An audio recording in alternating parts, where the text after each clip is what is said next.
Pero oiga, yo no sé, es como para uno imaginarse ese cuadro, porque resulta que en ese momento, es decir, él se sorprendía porque por donde quiera que iba, los pájaros cantaban, pues, o silbaban, animales se detenían a mirarlo, sus semejantes hombres y mujeres exactamente lo mismo, y al principio él no entendía por qué, pero resulta que un día, tomando agua, pues llegó y se inclinó sobre un estanque a tomar agua, y cuando observó su figura reflejada en el lago, que era un espejo serenito, quedó prendado de su hermosura, y se quedó fijado de tal manera que ahí se quedó clavado, y ahí murió inclusive de hambre solamente observándose.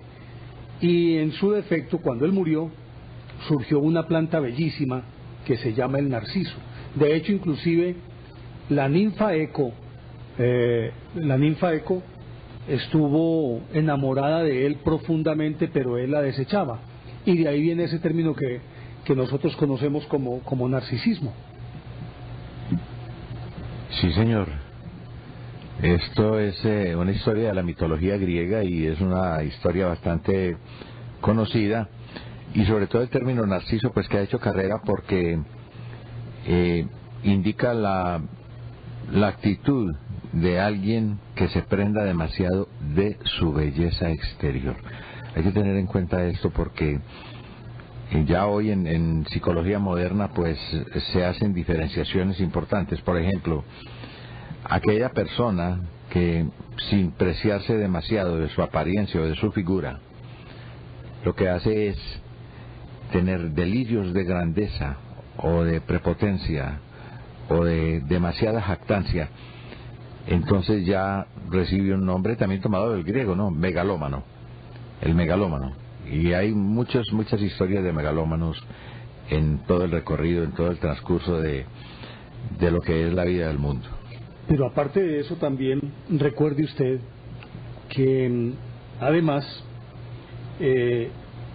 siempre esa necesidad de verse mejor que los demás o de enamorarse de sí mismo tiene su relación, pues, obviamente con esa vanidad que es intrínseca en los seres humanos, y resulta que esa vanidad ha desatado guerras. Recordará usted cómo cuando se desarrollaba una fiesta en el Olimpo, resulta que estaban reunidos, pues, todos los dioses, pero no habían invitado a la diosa Discordia. Y entonces, como ella se vio segregada, lo que hizo fue irrumpir en la fiesta con una manzana de oro que tenía una inscripción que decía "la más bella", y lanzó la manzana a rodar sobre la mesa, y la manzana rodando, y entonces cuando alguna de ellas cogió la manzana, inmediatamente se la entregó a Júpiter. Le dijo, vea, empezaron a disputarse la manzana entre ellas. Entonces Júpiter, le entregaron la manzana a Júpiter para que él decidiera realmente cuál era la más bella. Y Júpiter dijo, no, ese chicharroncito para mí no, qué pena con ustedes. Y divisó por allá abajo en los montes de Tesalia a un pastor muy apuesto, hermoso, que estaba apacentando sus ovejas, y entonces dijo, vayan y consulten con él. Pues fueron donde él, y entonces porque eran Venus, Minerva y Juno, y entonces la una le ofreció todo el poder del mundo, y él dijo que no. La otra le ofreció toda la riqueza del mundo y dijo que no. La otra le ofreció el amor y eligió a esa era Venus. Y el juez de ese cuento era París. Pues resulta que París entonces, como le concedieron el amor, Venus hizo que se enamorara de él.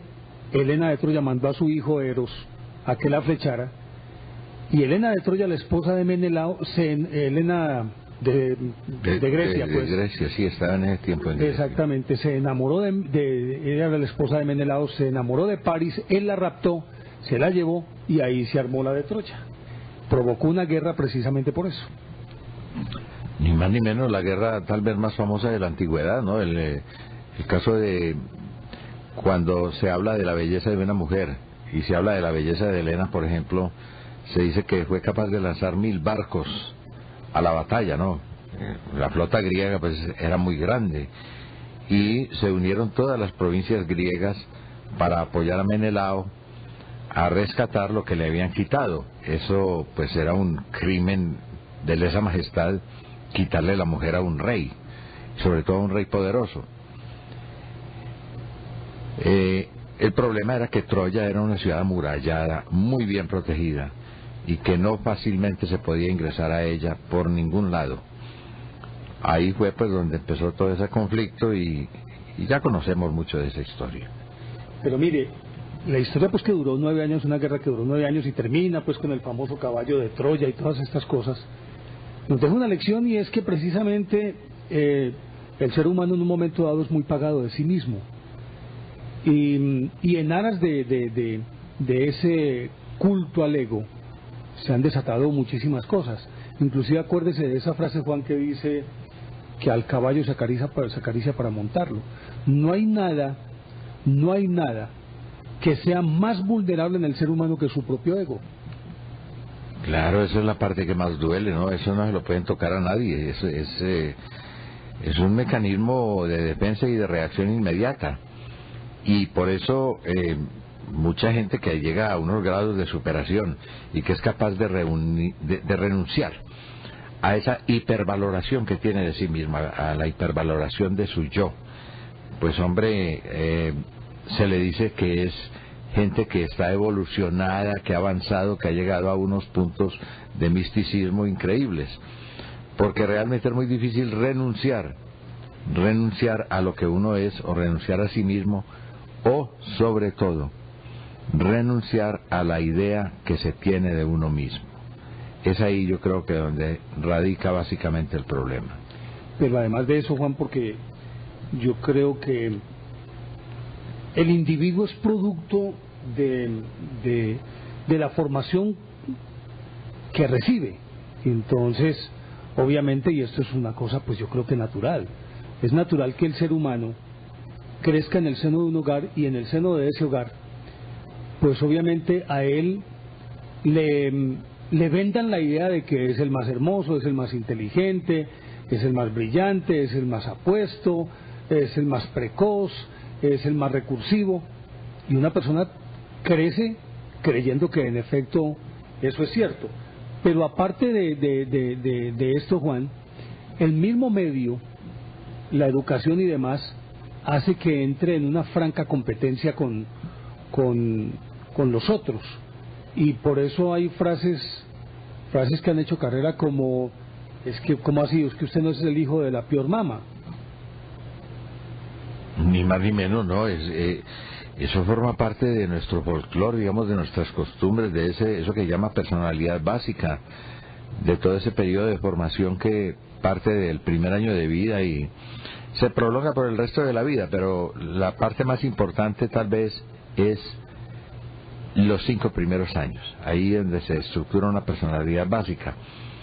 No hay duda de que una madre pues quiere a sus hijos y los quiere los mejores, y les ve en ellos cualidades que no ven los otros, y le inculca y le mete esas ideas en la cabeza, y ese muchacho de pronto se queda fijado a eso, y eso pues crea indudablemente una situación en donde tenemos a un desadaptado. Es decir, tenemos a una persona, no digamos desadaptado pues en un término que puede ser muy fuerte, sino más bien con adaptaciones ineficaces de la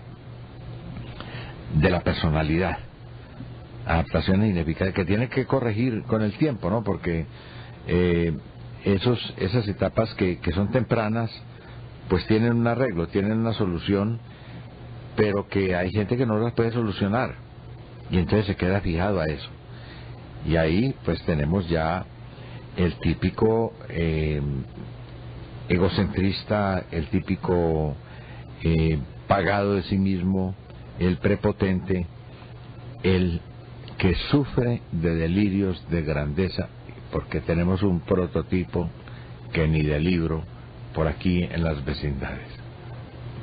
Pero mire, Naturalmente que cada individuo es producto de la época en la que le toca vivir y no ha sido ajeno jamás el ser humano a ese culto al ego.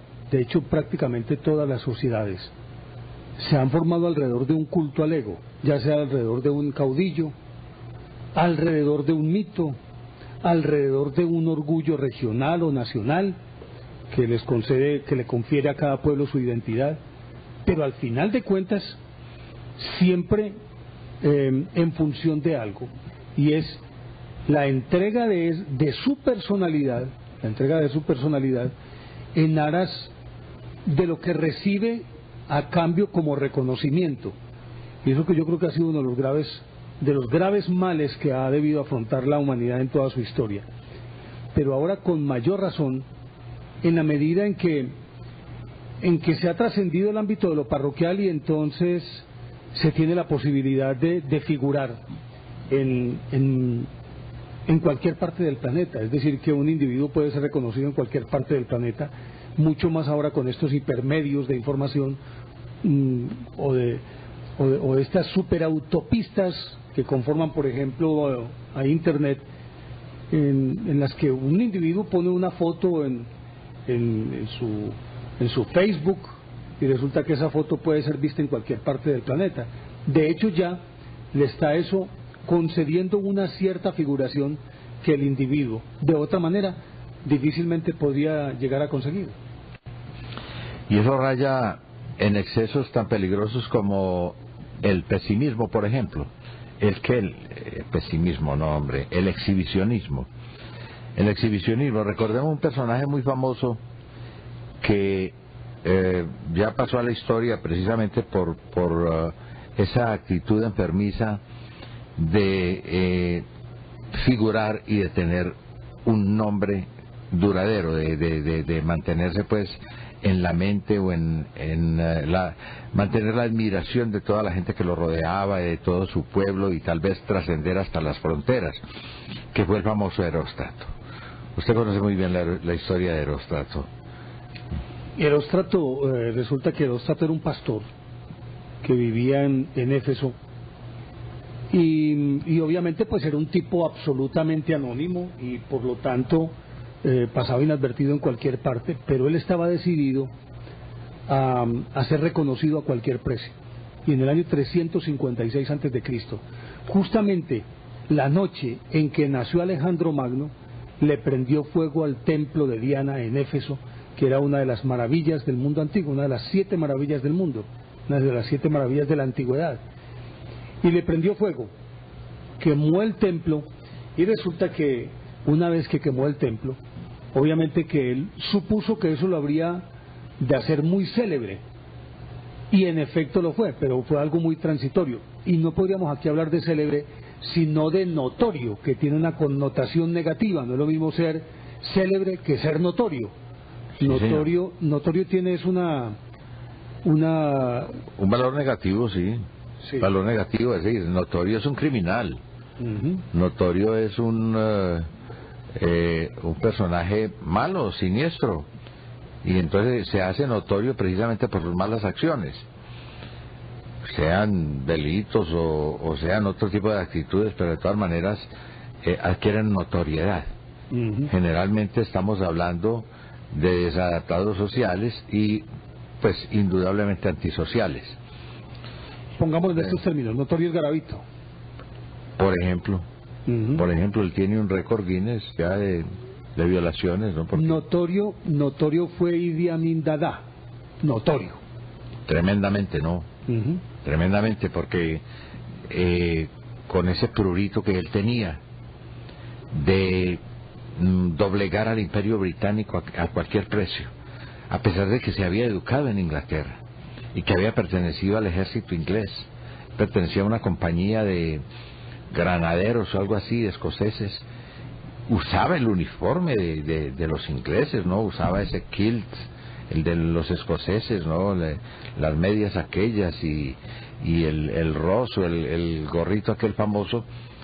No le faltaba sino la gaita, se veía muy charro de kilt, la faldita escocesa, por ¿no? Dios, hombre, no, eso es absurdo, por Dios, no, eso es ridículo. Y este tipo cambiaba de uniformes, ¿no? Cambiaba constantemente, ¿no? Él mantenía un vestuario de uniformes impresionante.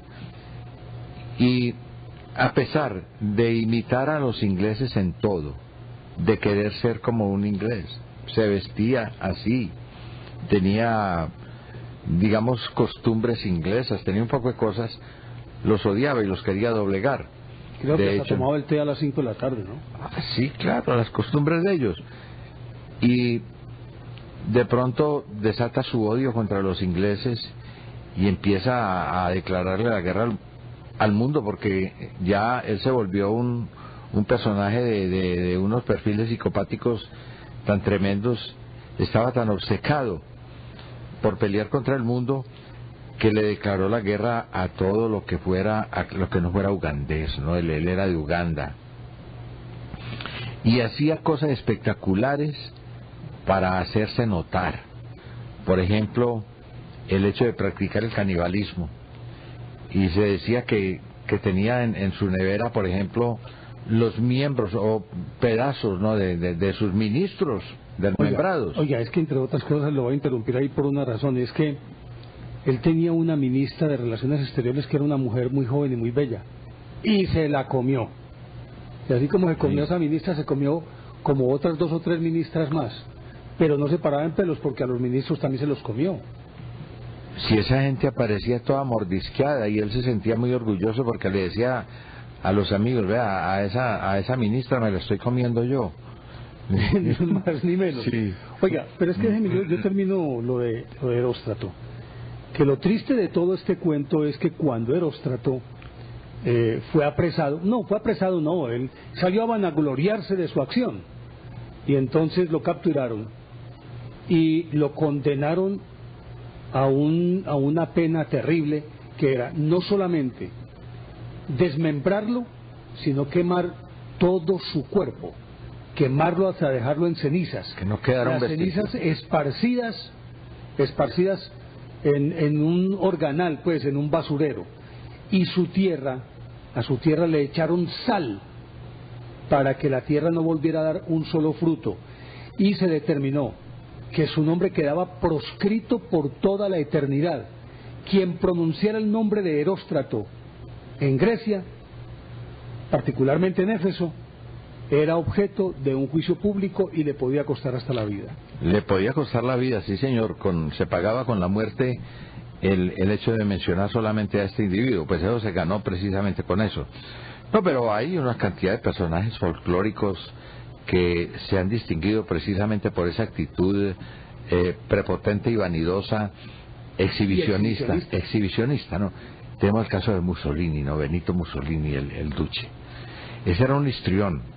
Ese tipo jugaba unos papeles, él se paraba frente a un auditorio y hacía cosas impresionantes, pues, ¿no? Hacía unos desplantes y era también desafiante, ¿no? Él se enfrentaba naturalmente que tenía el apoyo de Hitler, ¿no?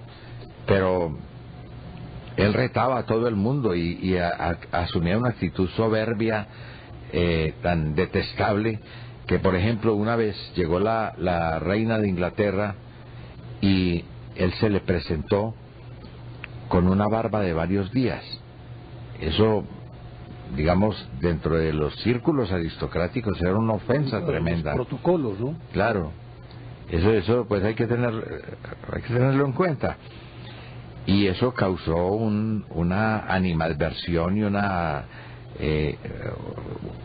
actitud de desprecio, de detestarlo de tal manera que casi siempre los embajadores de Inglaterra que iban a Italia y tenían que enfrentarse a Mussolini, realmente pues usted sabe, los ingleses que en la diplomacia pues han sido unos magos, sencillamente se lo gozaban inflándole su ego, diciéndole pues que él era lo máximo, no, él era el duce.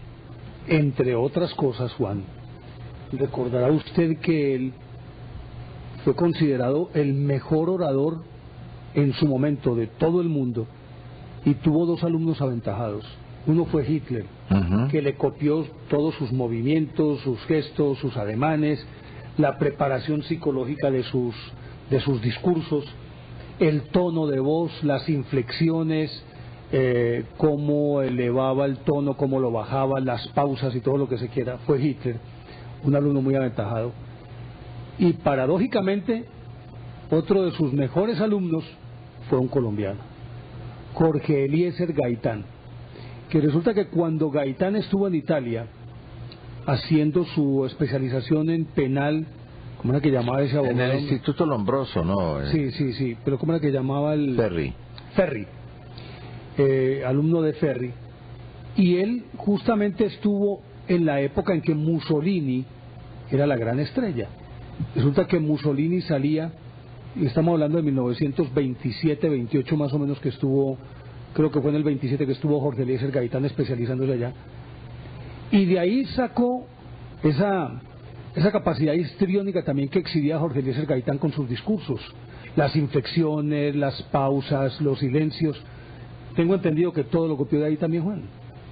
El vibrato de la voz y sobre todo las expresiones que se volvieron prácticamente marcas. Por ejemplo, Gaitán terminaba sus discursos casi siempre con aquella famosa expresión mamola. Mamola, bueno, es una interjección. Yo realmente no sé hasta dónde llega pues el campo semántico, qué quiere decir eso, mamola, pero él como que retaba y se enfrentaba y despreciaba también a los enemigos de sus ideologías o de su ideología, y siempre terminaba con esa palabra que ya se volvió famosa, ya se volvió pues una muletilla, algo que ya se usa un caballito mucho de batalla. Sí, aquí por ejemplo tenemos políticos que todavía tratan de imitar a Gaitán y salen con ese cuento, ¿no? Mamola, siempre mamola. Pero lo hacen cantadito también con ese vibrato, algo así. Más o menos, sí. Ni más ni menos. Pues hombre, yo creo que estos personajes de los que estamos hablando tienen como esa característica particular de en principio ser muy pagados de sí mismo. Ni qué decir, por ejemplo, de Hitler.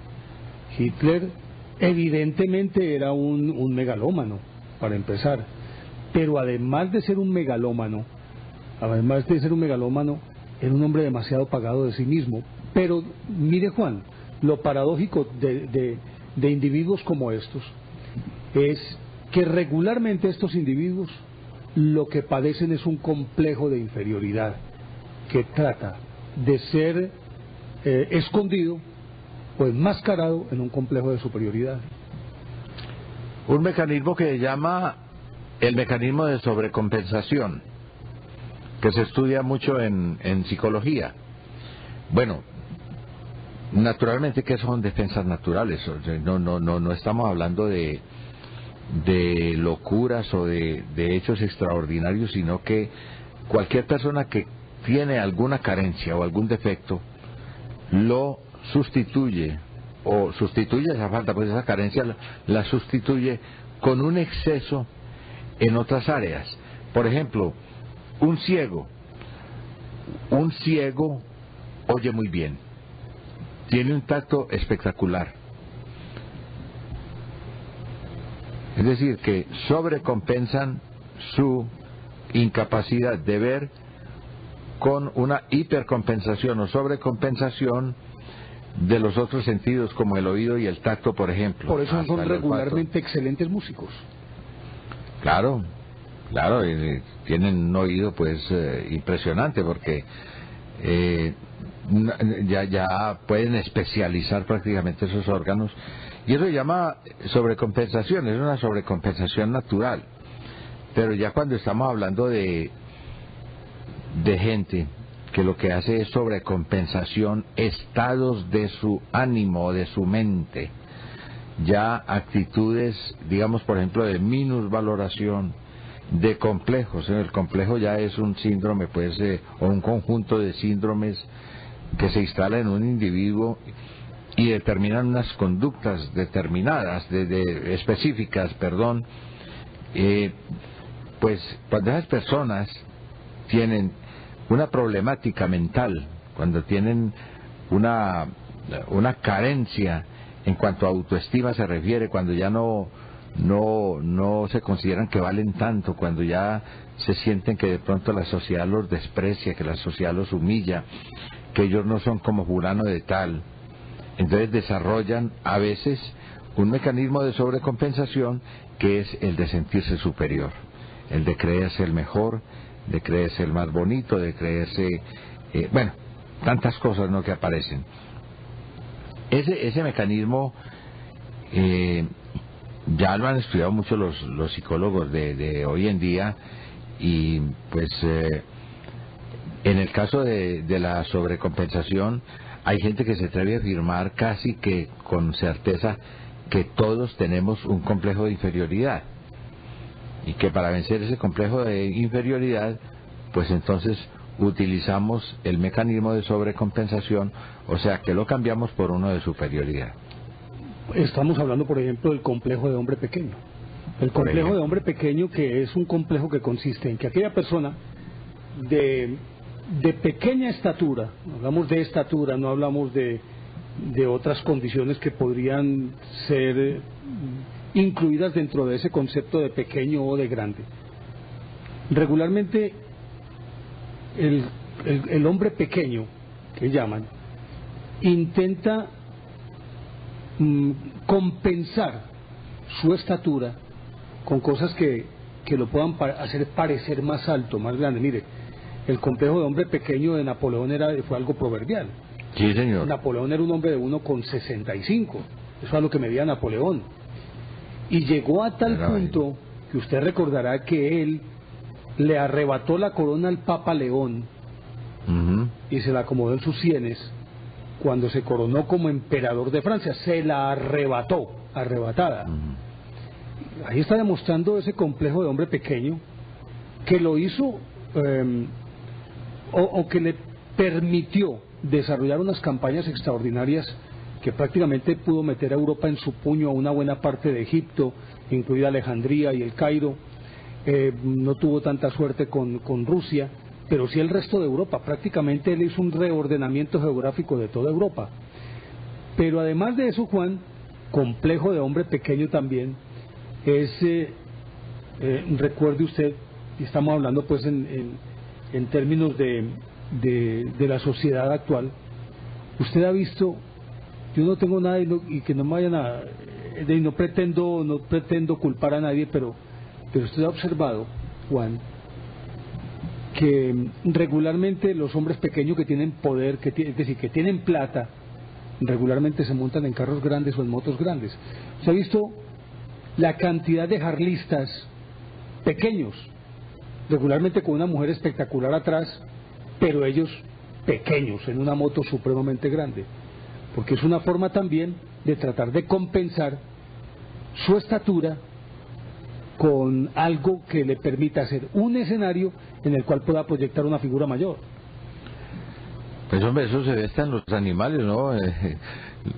Los perros agresivos y ladradores y molestones y que se encarnizan, pues son los perros pequeños, ¿no? Un chihuahua, por ejemplo, un pincher y todo eso, esos pequineses, ¿no? Qué barbaridad, hombre, qué cosa.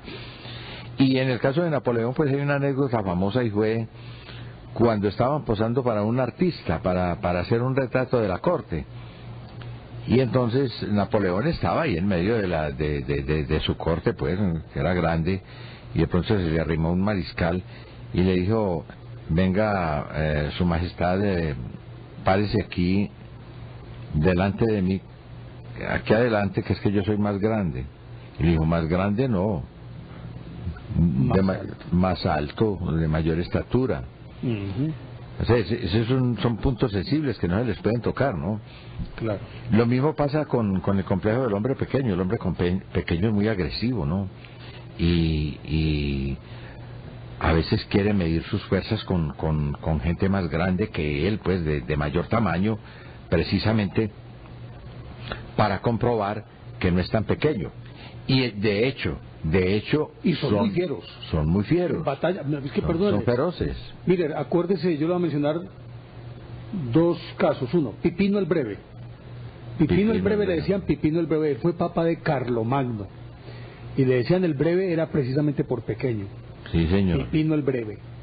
Y un hombre muy, pero muy, cuando decimos muy es feroz. Muy feroz. En la batalla, pues es que él fue el que preparó el terreno para la fundación de ese famoso Sacro Imperio Romano-Germánico. Eso parte de ahí, ¿no? De alguien que se destacó dentro de otros mayordomos que tenían, pues, los reyes para cuidar sus territorios que eran muy extensos. Le menciono el otro. Simón Bolívar, medía 1,66 o 1,67. Sí, y sus detractores le decían, por mofarse de él, le decían longanizo. Longanizo, sí. Pero los otros también le decían culo de hierro, porque es que se recorrió América 5 veces, ida y vuelta a caballo, desde el lago Titicaca hasta el lago de Maracaibo, hasta arriba, hasta la ciudad de Coro, en Venezuela. 5 veces fue y subió y bajó. Imagínense el callo cuando él se murió, hizo un examen en la nalga y tenía un callo que era como para apagar cigarrillos. A lo mejor. Y era un hombre pequeño, 1,66, 1,67 de estatura. No, pero es que las habilidades que desarrolló Bolívar precisamente, por ejemplo, en la esgrima era un experto tremendo.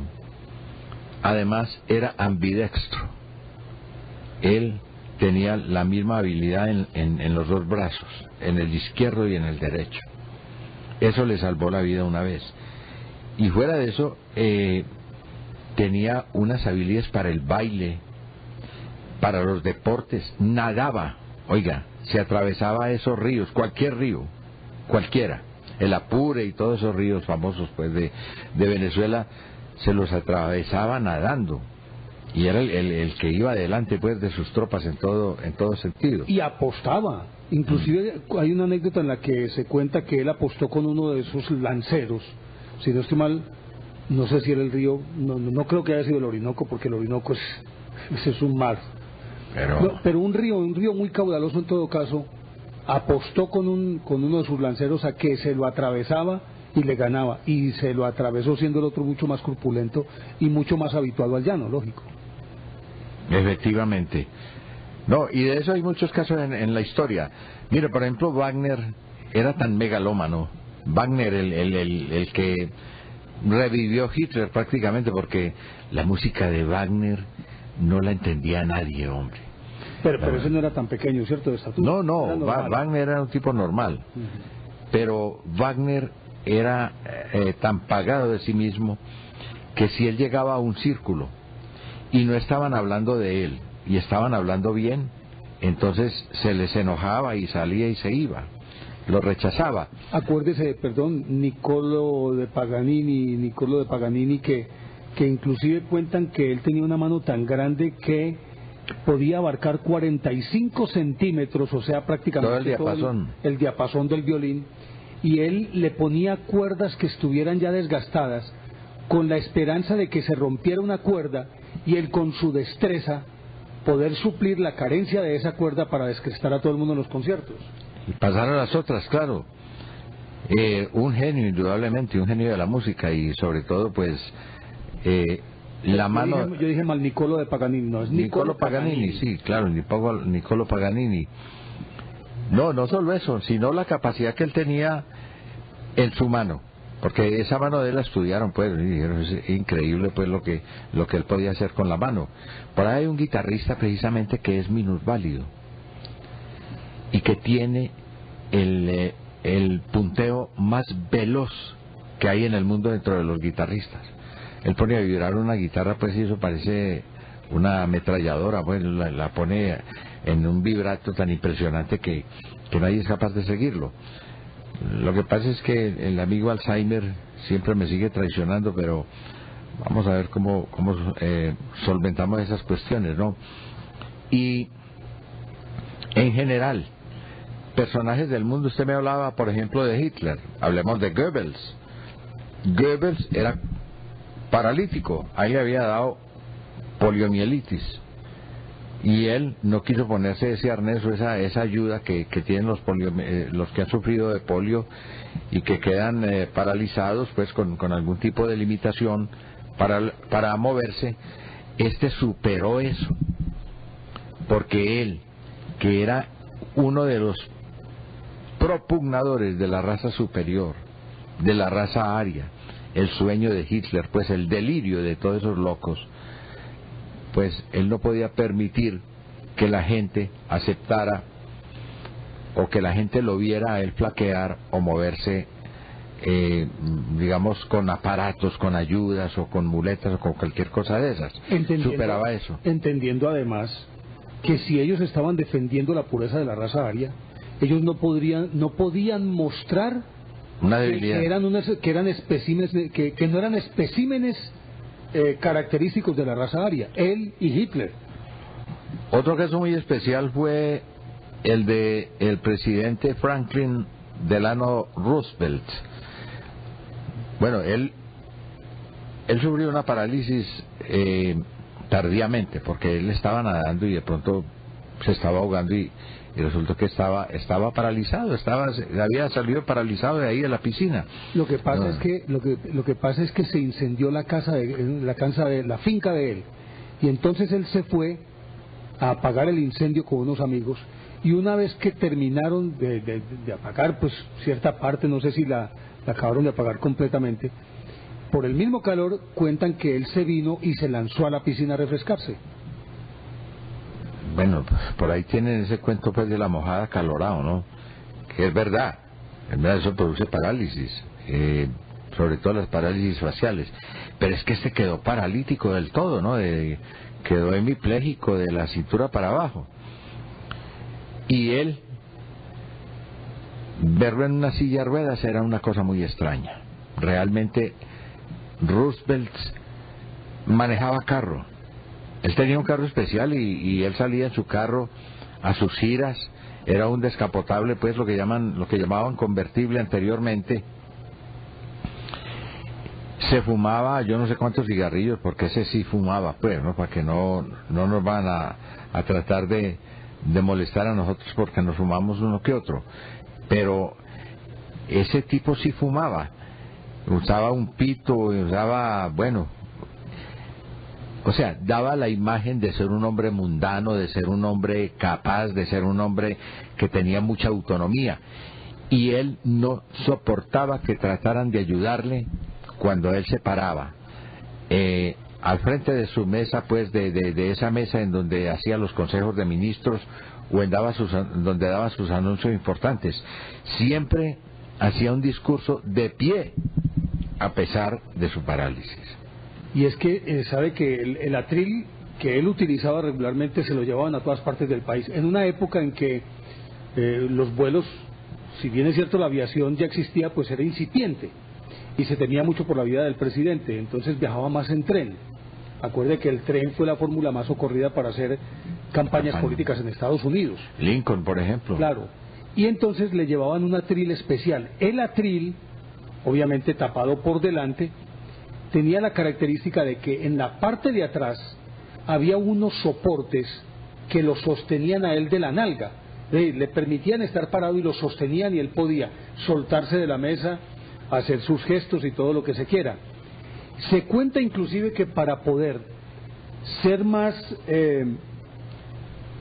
contundente y causar más impresión, cuando ocurrió el ataque de Pearl Harbor el 7 de diciembre de 1941, que acabaron pues con la flota americana que estaba en el Pacífico Sur, allá en Pearl Harbor,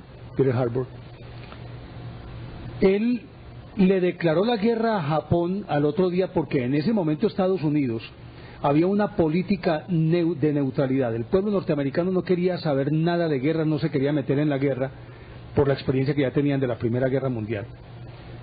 Y entonces fue ante el Congreso y le pidió que declararan que estaban en estado de guerra. El Congreso obviamente lo respaldó inmediatamente. La agresión japonesa a los norteamericanos en Pearl Harbor despertó el nacionalismo estadounidense. Inmediatamente todo el mundo dijo, vamos a la guerra. Cuando fue a declararle la guerra a Japón, eso fue el 10 de diciembre de 1941, él se instaló ante un atril que le hicieron especialmente para la ocasión, con unas características que denotaban pues también un trabajo psicológico sobre las masas, y desde ahí se dirigió a La Nación. Ya para entonces inclusive pues obviamente había televisión. Se dirigió a La Nación en un porte y una actitud altiva que dejó cautivo a todo el mundo, y dijo: no, si tenemos a Roosevelt ahí, que había recuperado la economía norteamericana, si lo tenemos ahí, con seguridad que ganamos la guerra. Y esa fue la impresión que él dio, de ser un líder muy vital que podía conducirlos a la victoria. Así fue. Y ese atril estaba hecho para levantarlo un poquito más, no solamente para sostenerlo atrás, sino para levantarlo un poquito más, para que se viera un poco más alto. El caso de Roosevelt, pues ya ese es bien conocido, ¿no? Y algo más sobre Hitler. Hitler, por ejemplo, él era pues limitado visual, o no limitado visual, no, pues él necesitaba gafas, él tenía que ponerse gafas. Era cegatón. Y era aburriciego. Pero a él le tenían una máquina de escribir especial que escribía con unos tipos muy grandes, ¿no? Una letra muy grande. Sin embargo, Hitler llevaba unas gafas en una de sus manos, siempre con las manos hacia atrás para que no le vieran las gafas, y empezaba a leer en el discurso que le habían puesto ahí para que se dirigiera a las masas, a los nazis. Sin embargo, Hitler nunca usó las gafas, más bien se escapaba del libreto y empezaba a despotricar y empezaba a hablar, porque ese, por aquí tenemos uno parecido. Ese llegaba y agarraba a Inglaterra, por ejemplo, y empezaba a burlarse de las defensas de Inglaterra, del armamento de Inglaterra. Y ahora, como estaban bombardeando a Inglaterra constantemente, entonces la defensa de Inglaterra tenía que depender mucho de su cuerpo de bomberos, ¿no? De los que apagaban los incendios, porque eran bombas incendiarias. Entonces, ¿sabe lo que decía Hitler? Inglaterra lo que tiene es un cuerpo de bomberos. No se preocupen que nosotros vamos a tomar ese país, lo vamos a dominar, porque ellos lo único que son es bomberos. Y cuando terminaba sus discursos, siempre las gafas terminaban quebradas, porque él entraba en un paroxismo, en una especie de locura o de trance, en un transporte tan extraño. Un rapto. Era un rapto, sí, completamente. Algunos dicen que inclusive orgásmico. Pues eso, sí, claro. Sí. Que se orinaba, pues, ahí en los calzones y todo eso, ¿no? Sí. Entonces eso le pasaba. Oiga, pero también tenga en cuenta, Juan, que si bien es cierto, esto es característico de personajes como él, yo creo que es una enfermedad, por decirlo de alguna manera, lo estoy diciendo entre comillas, no estoy diciendo que, bueno, hay una patología ahí detrás de todas formas, pero mire que habitualmente este tipo de individuos, ese desmesurado culto al ego, los lleva a convertirse en semidioses, y para lograrlo tienen que impresionar a sus pueblos. Regularmente todos, bueno, ni qué decir en la antigua Roma, pues que los emperadores, el Caligulita, pues el Heliogábalo, Nerón, se declaraban dioses. Pero estos se acercan un poquitico a ese concepto. Cómodo también. Recuerde que básicamente todos estos tiranos, por decirlo de alguna manera, habitualmente se hacen erigir estatuas colosales.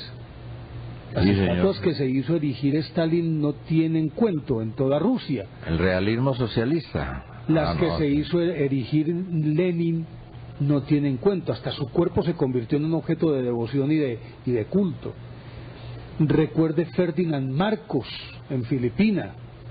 Y muy recientemente, bueno, ni qué decir de Leónidas Trujillo, Rafael Leónidas Trujillo. El chivo. Que hasta le cambió el nombre a la ciudad de Santo Domingo por Ciudad Trujillo.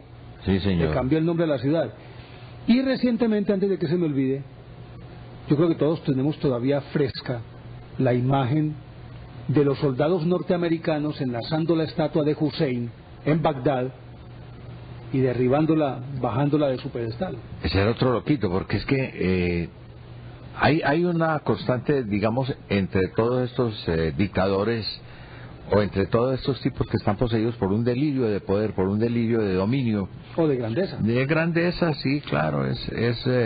La grandeza está representada ahí en el poder, en el dominio, en el boato, en una economía, bueno, un poco de cosas, ¿no? Bokassa, por ejemplo, con un pueblo que estaba muriéndose de hambre, se mandó a hacer un trono de oro macizo, pero que no era únicamente una silla, ¿no? Era también un nicho, ¿no? Era una especie de cueva ahí, imitando un árbol, y había un hueco ahí, y había también algunas cosas que tenían... Y leones de oro macizo a los lados del trono, custodiándolo. Efectivamente, él exageraba en la nota. Definitivamente esta gente desprecian, o mejor dicho, se alejan de la realidad y se alienan de tal manera que ya no piensan sino en la exaltación de su ego, la sobrevaloración de su ego, y llegan a unos extremos que, le digo, realmente son insoportables. Lo mismo pasaba con Papa Doc en Haití. Papa Doc en Haití, pues casi que se hace canonizar dentro de los cultos del vudú, porque a él lo tenían como el gran maestre, como el gran ministro, como el gran iniciado en estos cultos del vudú, y con eso pues tenía dominado una cantidad de gente ingenua, ignorante, que le creía todo. Lo que pasa es que todos utilizan un argumento que es terrible, y es el terror. Siempre, y eso lo enseñó Nerón. Nerón simplemente planteó esto: si no me admiran, si no me quieren, que me admiren; si no me admiran, entonces que me respeten; y si no me respetan, pues que me tengan miedo. Entonces de ahí van siguiendo todo ese proceso hasta que llegan al terror, y ahí es donde llegan al exterminio, donde llegan a las arbitrariedades y a los crímenes, a esos crímenes de lesa humanidad. En el caso de Duvalier, tenía un cuerpo de virus que eran los Tonton Macoutes. Y esa es otra característica también de este tipo de individuos. Acuérdese, sí, claro. Las SA y las SS de Hitler, ¿no? SA era el Sturmabteilung, que era más o menos como la fuerza de choque. O sea, eran unos terroristas, ¿no? Ellos intimidaban, ellos eran los que iban y quebraban, por ejemplo, las vidrieras y los negocios de los judíos, ¿no? De todos esos que no eran afectos al nazismo, y que pues eran temibles. Pero más temibles eran los SS, que era Schutzstaffel, que quería decir cuadro de seguridad. Y los camisas negras de Mussolini. Los de Mussolini, sí, claro. Él también tenía otro cuerpo parecido a los que han formado, mejor dicho, el esquema se repite. Se llama mirar a un Chávez, por ejemplo, él tiene ya las camisas rojas. Mussolini tenía las camisas negras. Hitler las camisas pardas. Sí, son bandidos, ¿no? Uh-huh. Son bandidos que están adoctrinados, son gente que seguramente no tienen mucho que perder, y que de pronto no creo que sea tanto el fervor ni la devoción por sus jefes, sino más bien lo que ganan con eso, lo que obtienen con eso. Pero además hay que agregarle un componente psicopático. Indudablemente son gente que tiene algún tipo de trastorno, por ejemplo la ausencia de padre, la ausencia de una figura paterna. Entonces de pronto llega un dictador de estos y asume la figura del padre, del gran papá, como pasaba con Papa Doc, por ejemplo, en Haití, que era el papá de todos. Él, por ejemplo, tenía los miércoles, había tarde libre en los colegios y en las escuelas. Allá llevaban a los niños al estadio principal de Port-au-Prince, y ahí se efectuaban los fusilamientos de los enemigos del régimen, de los opositores o de los sospechosos. Ese espectáculo lo tenían que ver esos niños, terriblemente. Y en el mismo caso, pues, ha ocurrido con todos los que han formado todas esas famosas brigadas, que son brigadas de choque, y que son sencillamente mayores promotores de la barbarie y del terrorismo, porque tiene un comportamiento de horda, un comportamiento de animales, un comportamiento de masa, en donde un solo hombre es la masa, o la masa es un hombre solo. Entonces lo que diga uno, eso hacen los demás, la mentalidad del rebaño, y hacen verdaderamente estragos.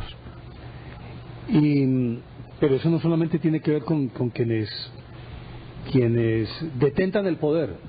Bueno, sí, yo creo que sí, porque hay muchos tipos de poder, que no necesariamente tiene que ser el poder político, puede ser el poder económico, pero puede ser también el poder de la seducción a través de alguna expresión plástica, por decirlo de alguna manera, o si no una expresión plástica en la actualidad, por ejemplo, los héroes deportivos. Entonces uno encuentra que existen cantantes con unas extravagancias que cuando van a un concierto tienen que llenarles la habitación de rosas rojas, pero rosas rojas traídas de Madagascar, agua mineral pero traída de una fuente específica de Nueva Zelanda, tienen que ponerles almohadas de plumón, agua de bon, agua de vetas, todo eso, sí. Sábanas de satín o de seda, en fin, un montón de cosas que uno se pregunta, ¿pero qué es esto?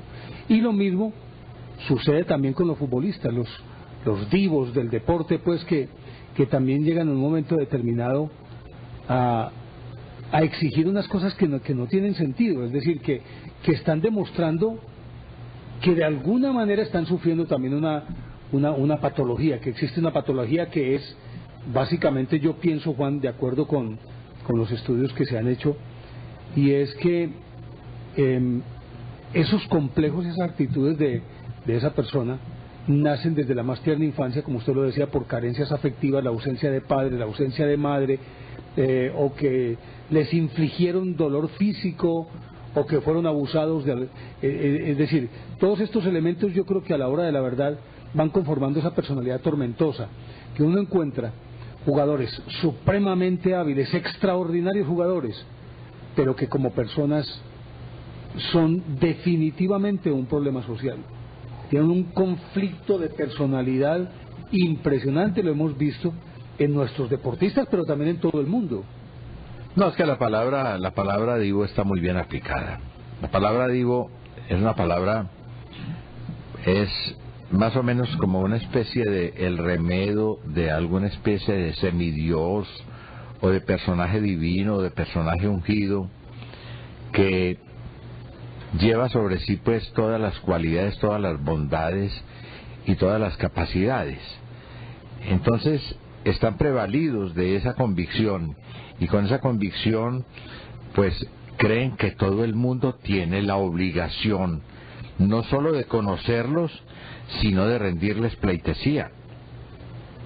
Mire, nosotros hemos visto, mire, hombre, le voy a contar una cosa, pues acuérdese que nosotros hicimos periodismo deportivo, que a nosotros nos tocó trabajar, por ejemplo, cuando la selección colombiana participó en Italia en un campeonato mundial, y que esa gente vino a jugar aquí a Medellín. Nosotros en la ciudad de Medellín estuvimos siempre pendientes de ellos, estaban hospedados precisamente en el Hotel Intercontinental, y recuerdo una vez que llegaron el gobernador de Antioquia, el alcalde de la ciudad y representantes de las corporaciones, pues gente muy importante, hombre, las primeras autoridades de la ciudad llegaron a saludarlos y a darles ánimo, pues, y a felicitarlos y a ponerse a la orden, lo que usted quiera, ¿no? Y recuerdo un personaje de esos, no se lo va a mencionar, le voy a decir el nombre, no quiero tocar pues con mi lengua, porque eso es mejor olvidarlo, le voy a contar el hecho. Iban a llamarlo pues para hablar con él y para felicitarlo, y rampantemente, en la forma más vulgar, más cochina y grosera, dijo: hoy no voy a hablar con nadie, hoy no voy a hablar con nadie. Hombre, por Dios, pero si este muchacho, ¿de dónde salió? Por Dios, se le olvidó dónde había salido, de dónde viene, para que se dé tantos humos, para que llegue a ese punto. Me parece terrible, me parece algo pues que daña Pero es que, ¿sabe, Juan? El hecho de que uno actúe de esa manera significa ni más ni menos que uno realmente no tiene una noción exacta de quién es uno.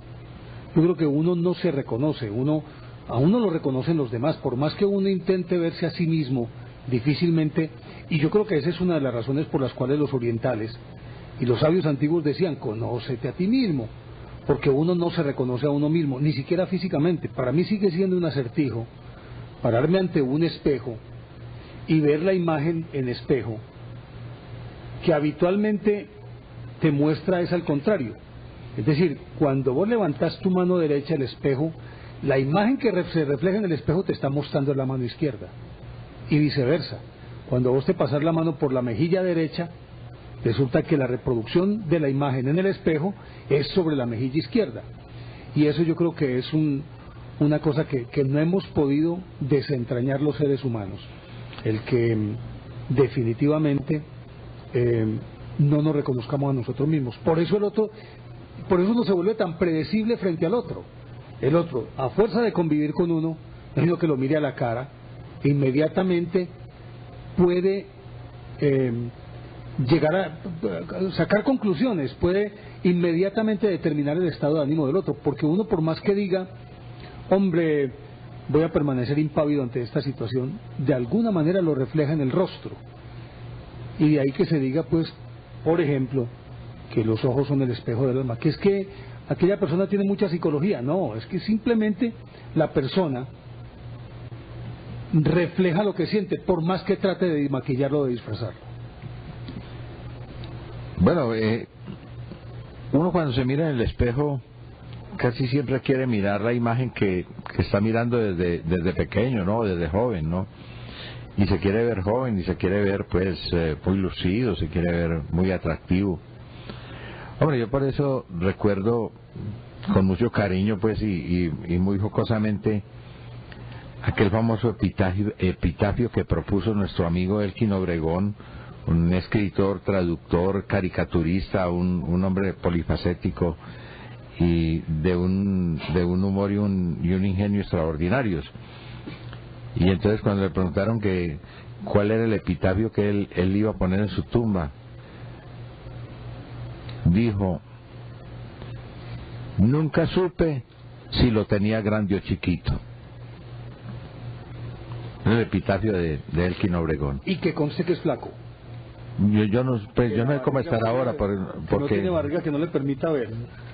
No, yo creo que él lo decía más por el problema de la analogía, a ver, pues, que nunca tuvo oportunidad de comparar. Pues le voy a proponer, Juan, que qué tal si conversamos con nuestros televidentes, ¿le parece? Sí, señor, hay que aclararles que el internet, el servidor, no nos ha dado imagen, no está funcionando. No está funcionando hoy, no están llegando los mensajes. Se cayó, pues bueno, se cayó. Así es. Muy bien. Ya saben, nuestros televidentes, quienes deseen, pueden marcar nuestros números aquí en Teleantioquia. Usted es el que lo recuerda. ¿Cómo son? A ver, en el área metropolitana es el 381-5454. Por fuera del área metropolitana tenemos el 851-1170. Y hay una línea gratuita nacional que es el 018-051-5015. Entonces ya saben, nuestros números están abiertos, pueden llamarnos desde Medellín, desde cualquier parte de Antioquia, desde cualquier parte de Colombia o del exterior. Y a ver, ¿cómo se reconoce usted a usted mismo? ¿Cómo reconoce a los demás? ¿Cómo se reconoce en los demás? Ya saben entonces nuestros números. Y no se les olvide la invitación que les hemos extendido para que nos acompañen en el encuentro de los búhos que haremos en Santander en el mes de octubre, en el tercer fin de semana del mes de octubre. Vamos a reunirnos todos los búhos allí en San Gil, Santander. Vamos a visitar el Parque Nacional Chicamocha. Tendremos la posibilidad de ir a Barichara, el Gallineral, y sobre todo reunirnos los amigos y encontrarnos de nuevo que es algo que anualmente lo hacemos casi que como un ritual, como un rito de reconocimiento y de reencuentro. Los interesados pueden llamar al 448-1300, teléfono fijo en la ciudad de Medellín, 448-1300, o pueden llamar al número de celular 316-525-4784, 316-525-4784, le responden de Geotours y allí les van a dar toda la información sobre este encuentro de búhos que vamos a hacer en San Gil en el tercer fin de semana del mes de octubre. Entonces están abiertas nuestras líneas, ya saben, pueden empezar a marcar cuando lo consideren conveniente. Bueno, saludamos a nuestra primera televidente, Juan.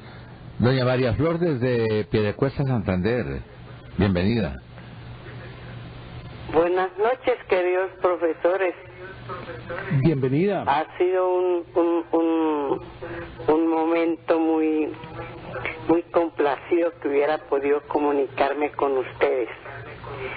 Le cuento a don Juan Manuel Cernas que el 27 de marzo luché marcando esos teléfonos para felicitarlo de su cumpleaños. Pero como dice un adagio, más vale tarde que nunca, ¿no? Siempre es bueno recibir. Siempre es bueno, doña María Flor, recibir un mensaje tan cariñoso y que todavía lo tenga en la memoria. Me parece extraordinario. Oh, y a mí no se me olvida. Y a don Néstor Armando, dígale que tengo la poesía del día de la fiesta de la madre, que la sacó Copetel, me parece que fue Copetel de Bucaramanga. La tengo la foto que salió en La Vanguardia, grande.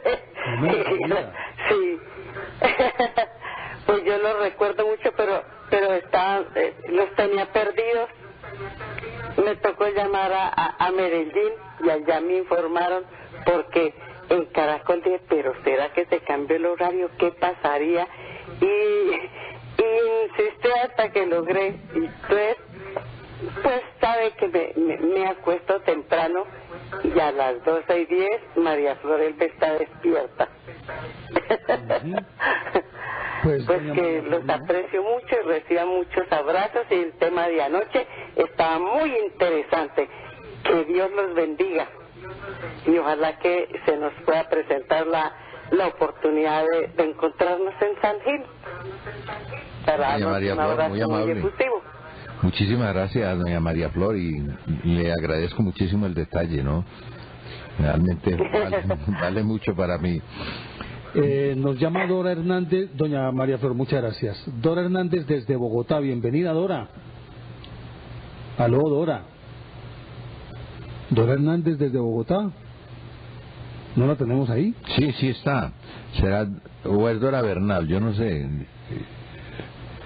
Es Dora Bernal. Aló, Dora. Bueno, no está Dora. Bueno, repítanos su llamada. De todas maneras, hay líneas disponibles.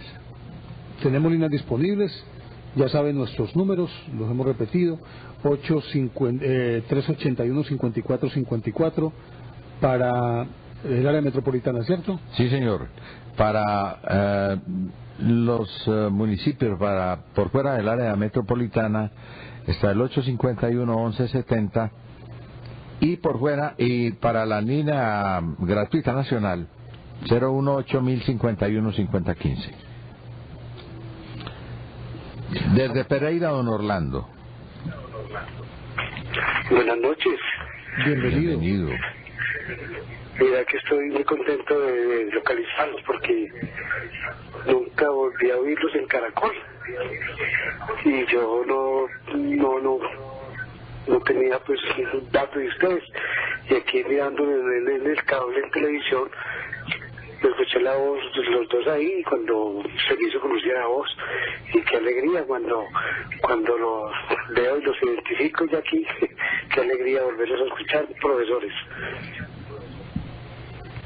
Yo quería comentarles que yo hace tiempo llamé y inquietándome pues por todas esas cuestiones digamos, en ese tiempo que hablan sobre los ovnis y todas esas cosas así, muy bonito todo.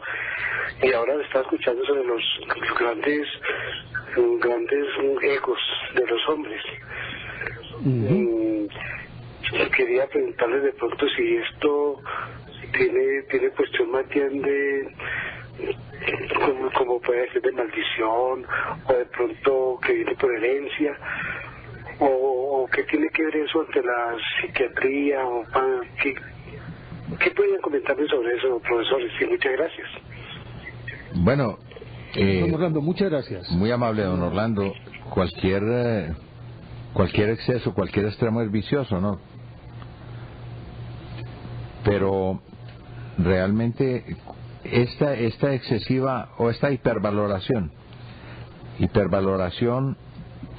pues lleva a los excesos y sobre todo a la pérdida del sentido de realidad, a la objetividad. Y estas personas, sobre todo si tienen poder en sus manos, pueden ser muy peligrosos. Don Jaime Restrepo desde Medellín. Profesores, muy buenas noches, muy buenos días ya. Admiro el programa. Creo que a nosotros los hombres que nos gusta la cultura y que sabemos que aunque el horario se ha pasado, valoramos mucho el esfuerzo que ustedes hacen. Sabemos que en nuestros medios masivos no se da la oportunidad de contar muy a fondo con espacios como este, pero un agradecimiento a Teleantioquia que les haya abierto este espacio.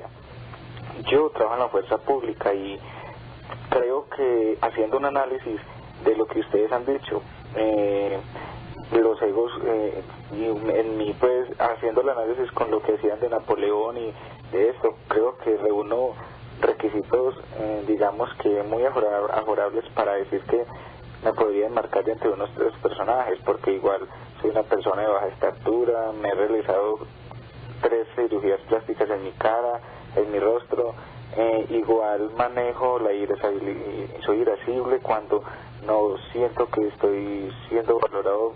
La sociedad o las personas que están a mi alrededor me pesan la importancia o me admiran como yo quiero que se me vea. Entonces yo a veces creo que de pronto esto tanto daño me hace a mi interno como también lo puedo reflejar en las relaciones interpersonales con las otras personas.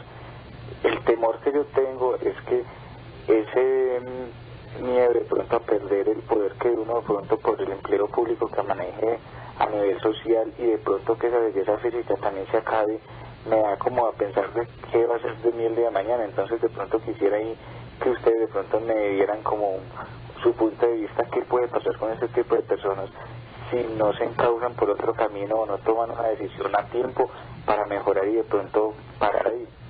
Muchas gracias. Pues, don Jaime, ese comportamiento suyo es normal. Por eso estamos hablando de unos factores de personalidad que tiene que tiene una persona.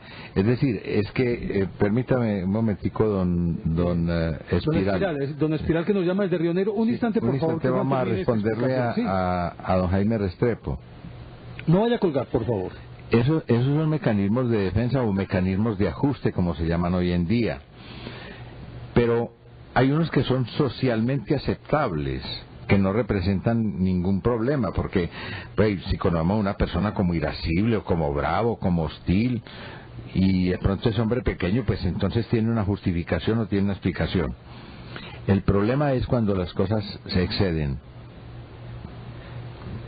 El problema es cuando estas personas se exceden, cuando se van ya al otro extremo, y que pueden, obsesión. Y cuando pueden llegar al plano de lo psicótico, porque ya ahí sí pues parten con la realidad y se pueden volver peligrosos. Saludemos a Espiral, que nos está llamando desde Río Negro. Bienvenido, ¿cómo está? Buenas noches, saludos y felicitaciones. Muchísimas gracias. Hombre, ustedes pues que son personas tan bien informadas, hablaron sobre el complejo de la talla baja, pero también deben de comentar sobre el complejo del tipo de talla alto. Son prepotentes y bueno, no, ¿para qué seguir? Obvio, es Bueno, que ahora, los extremos, perdón, es que los extremos son, es normal, cuando se llega a los extremos se da esa patología, claro. Correcto, bueno, bien. Ahora, en cuanto al ego, hay que hacer una diferencia entre el ego falso y el ego verdadero. Hay un dicho que dice, mírate sin los lentes del ego falso, sin ilusiones ni delirios. No te castigues ni te reproches, ni tampoco digas frases que te contemples. Se necesita inteligencia porque se necesita una dosificación del ego para defenderse de las personas. Y así, mirándose de esta manera limpia y clara y sin prejuicios, puedes mirar a los demás, al otro y a la vida tal como es. Ahora, respecto al espejo, estaba hablando un joven con un sabio. En medio de la conversación y demás, el sabio le dijo, mira a través de esa vitrina, de la ventana. ¿Qué ves? Y dijo él, veo árboles, veo pájaros, veo animales, veo vacas. Digo, bueno, bien, ahora mírate en este espejo. Y le dijo el joven, no me veo sino yo mismo, mi imagen. Y me dijo, bueno, lo que pasa es que el espejo por detrás tiene una capa de plata y no deja ver sino tu imagen. Bueno, muchas gracias, felicitaciones. Muy amable, don Espiral. No, es que el complejo Aquarium.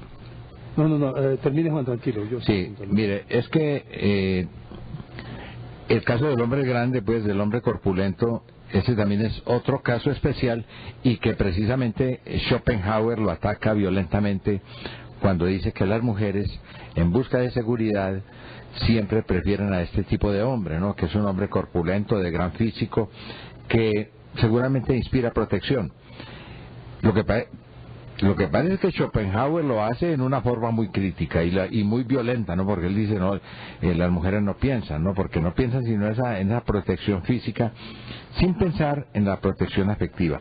No estoy de acuerdo con Schopenhauer, pero por lo menos esa parte del hombre grande, del hombre corpulento, que a veces tiene mucho éxito con las mujeres o en el campo social, o en el campo deportivo, en el campo de sus padres, de su gente, pues indudablemente que además lo escogen como líder en un curso, en un grupo y todas estas cosas, pues ahí no hay más remedio que decir que por el tamaño también puede imponerse. Ya las actitudes de él, eso sí, dependen de su formación. Saludamos a Carlos Mario, que nos está llamando desde La Milagrosa. Buenos días, Carlos Mario, bienvenido. Néstor Armando y Juan Manuel, muy buenos días. Bienvenido. Un nuevo hijo que le nació al búho. Sí, qué bueno, bienvenido, hijo. Sí, me parece espectacular el programa que tienen hoy. Y yo quería participar por la cuestión. Cuando el ser humano busca mucho lo material, es cuando busca el ego, se le sube demasiado alto, como le pasó a los que ustedes mencionaron.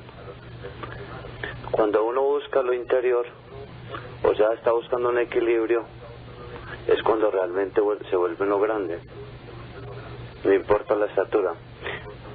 Yo hablo esto porque yo digo, el ser humano tiene 4 enemigos, que son el miedo, el poder, la claridad y la vejez. También tiene cuatro razones para ser totalmente feliz, que son la parte espiritual. El segundo, utilizar el cerebro en una forma productiva y positiva. Equilibrarse emocionalmente y aceptar su cuerpo, que eso es lo que nosotros tenemos que buscar para tener un ego que realmente valga la pena. Esa era mi participación, pues, de lo personal. No sé ustedes qué piensan, que tienen más letrado que uno. No, completamente de acuerdo. Eso está muy bien dicho, es muy sensato además. Y hay que aprender a controlar esas cosas, ¿no? Para que no se vayan para los extremos. De todas maneras hay virtudes, claro, como la humildad. La humildad, por ejemplo, la humildad es una virtud maravillosa porque le permite a una persona reconocerse tal como es, el sentido de objetividad. Humildad que viene de humus, tierra, significa que aquella persona que tiene los pies sobre la tierra es capaz de conocer sus luces y sus sombras, sus capacidades y limitaciones. Le reiteramos, sí, claro. Sí. Con un escrito de un libro que me leí, sí, claro, que Dios está en el cerebro, y es de Mateo Alper. Adelante.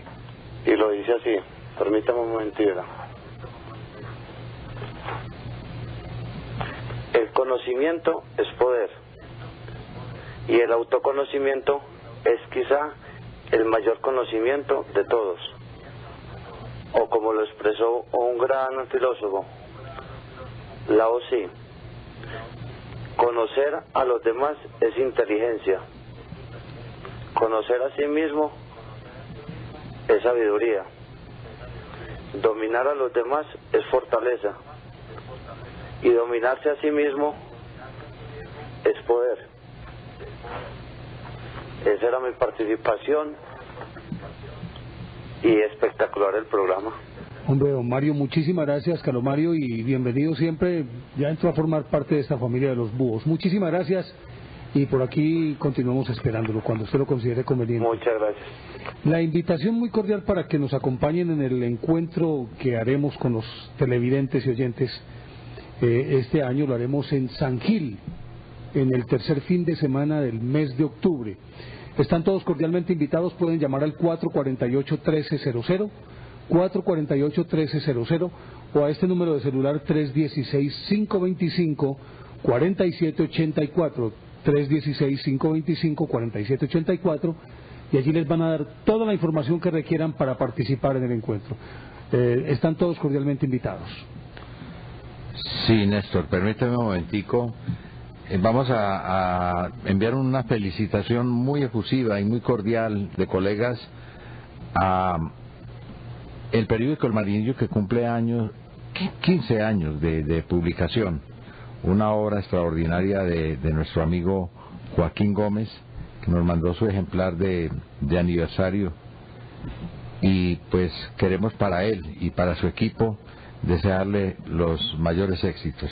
Este ejemplar especial que él sacó para celebrar sus 15 años tiene un artículo muy importante que se llama Se cierra la Universidad de la Noche, así que ojalá lo puedan conseguir y lo puedan leer.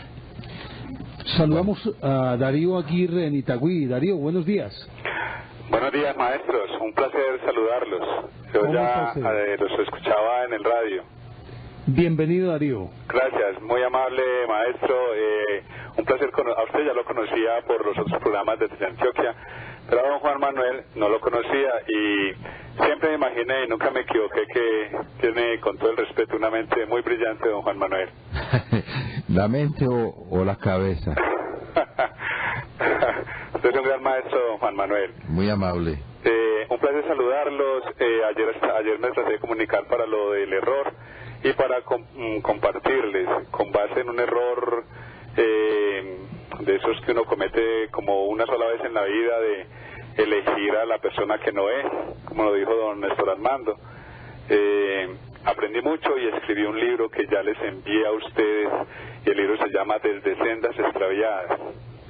Sí, señor. No sé si lo recuerda. Sí, señor, yo recibí el libro, lo he ojeado, pero no lo he leído completo. Me confieso que no lo he leído completo por falta de tiempo, pero vamos a aplicarnos para leerlo, Darío.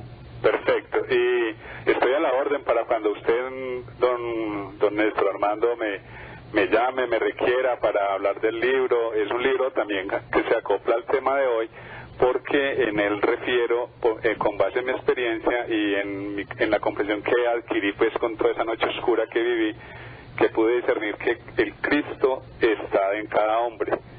Nosotros como hombres debemos dar testimonio de ese Cristo interior, y en el libro lo digo, y también menciono que María está dentro de cada mujer. Es esa misma esencia, Cristo, María, pero Cristo en el hombre da testimonio de ese Cristo interior, y la mujer debe dar testimonio de su María interior.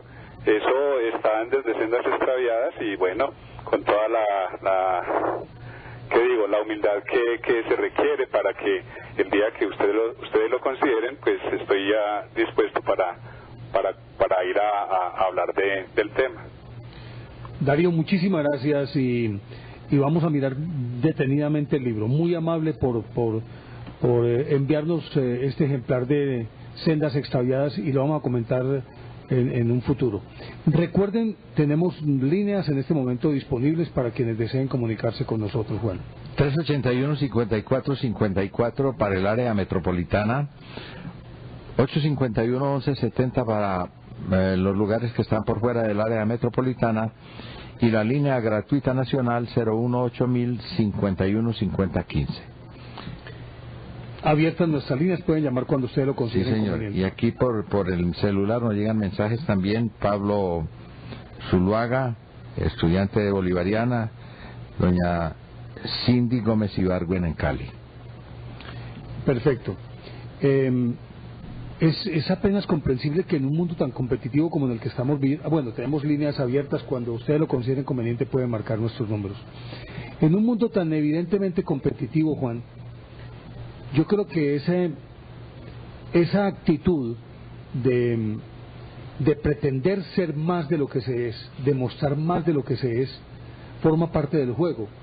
Al individuo se le impele desde pequeño para que no solamente entre en ese terreno de la competencia, de competir por figuración, reconocimiento, éxito, estatus y demás, sino que aparte de eso lo torna, diríamos, lo egoísta y agresivo, en el sentido de que hay que hacer cualquier cosa por defender aquello que consideramos un feudo y que los demás no pueden tocar. Eso incluye el estatus, el reconocimiento, la figuración y demás. Dependiendo de la tendencia y la obsesión de cada cual, ¿no?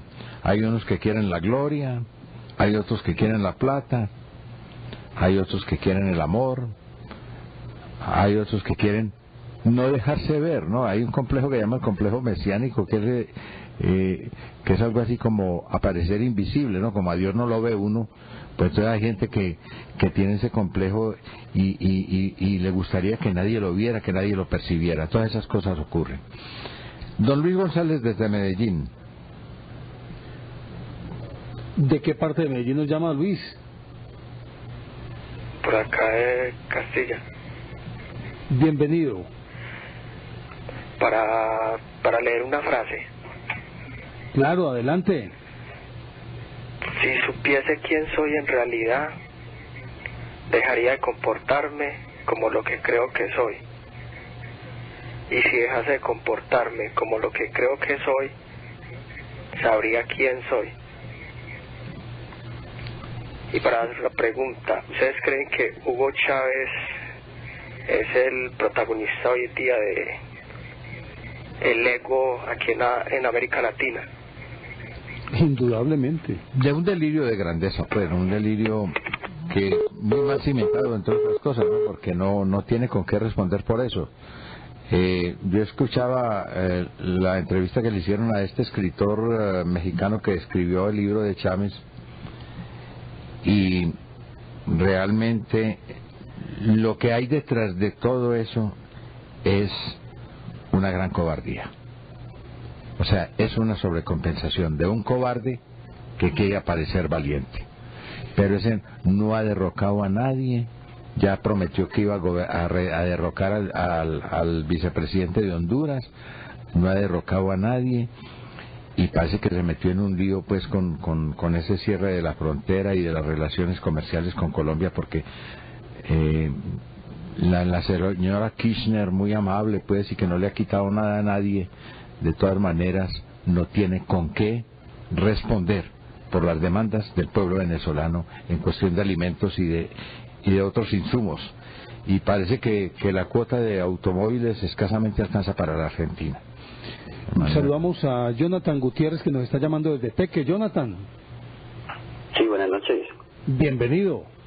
Muchas gracias. Pues aquí estrenando el programa también, pues que hace poquito me di cuenta pues que estaban al aire, y para participar también acerca del tema que están tratando en este momento. Claro, lo estamos escuchando. Sí, ¿cómo hablar pues del ego sin hablar de una principal satisfacción, cierto? Y de una motivación. Pero entonces ya la motivación, según cada cual, sería pues a donde dirigen pues ese querer satisfacer ese ego, ¿cierto? Pues bien lo decía Juan, ahora que fuera económico, fuera en el sentido pues como amoroso, o pues en las diferentes pues esferas, o en el reconocimiento, por ejemplo en lo político. Entonces yo creo que dependiendo de las personas es como buscar esa satisfacción y ese reconocimiento de cada ego, de cada persona. ¿Qué creen ustedes de eso? No hay duda. No hay duda de que todo el mundo quiere que lo reconozcan, hombre. Eso forma parte de las necesidades básicas del individuo, la necesidad de inclusión, que lo incluyan, ¿no? Que lo tengan en cuenta, que lo reconozcan. Y eso sirve para la construcción de su personalidad, es decir, su personalidad se basa justamente en el reconocimiento de los demás, por lo que decíamos ahora. Difícilmente uno puede reconocerse, son los demás los que reconocen a uno, y a partir de ahí uno se forma también su propia opinión de sí mismo. Así, como también necesita que lo controlen, ¿no? Ahí están los tres elementos, por lo menos que significan equilibrio o sindéresis, de tal manera que no se vaya a desbordar el individuo, porque somos seres sociables, pues, de eso no hay duda. Gregarios, absolutamente. Jonathan, sí. Sí, adelante, Jonathan. ¿Aló? ¿Se nos fue? Sí, lo estamos escuchando, termine tranquilo. Sí, bueno, entonces en esa vía pues de satisfacción es lo que nos hace también deseantes, o sea, lo que hace lo que nos hace primordialmente humanos, que somos deseantes. Pues decían por ahí bien, no sé, no me acuerdo, que nosotros estamos buscando permanentemente esa satisfacción del deseo siempre, y el día que tengamos todo, el día que no nos falte nada, pues ese día dejamos de ser deseantes, ese día dejamos de ser humanos, ese día dejamos la esencia de la humanidad, de lo que queremos conseguir, ¿cierto? Pero entonces está dentro de lo normal y de lo normal, ¿cierto? De la patología, que ahí está pues estos egos que necesitan pues de mucho más combustible, pues diría yo, para satisfacerse que otros. Innegablemente, es que de ese material estamos hechos. Jonathan, muchísimas gracias, muy amable, y vuelva a llamarnos desde ese bello municipio del occidente antioqueño. Nos están llamando desde Río Negro, pero ¿quién es? ¿Cómo? Madrid. Bruno. Sí. Don Bruno, ¿cómo está usted? Muy bien, ¿y ustedes? Desde Río Negro. Un placer escucharlos. La primera vez que me da como por llamar a un programa de televisión, nunca los había escuchado.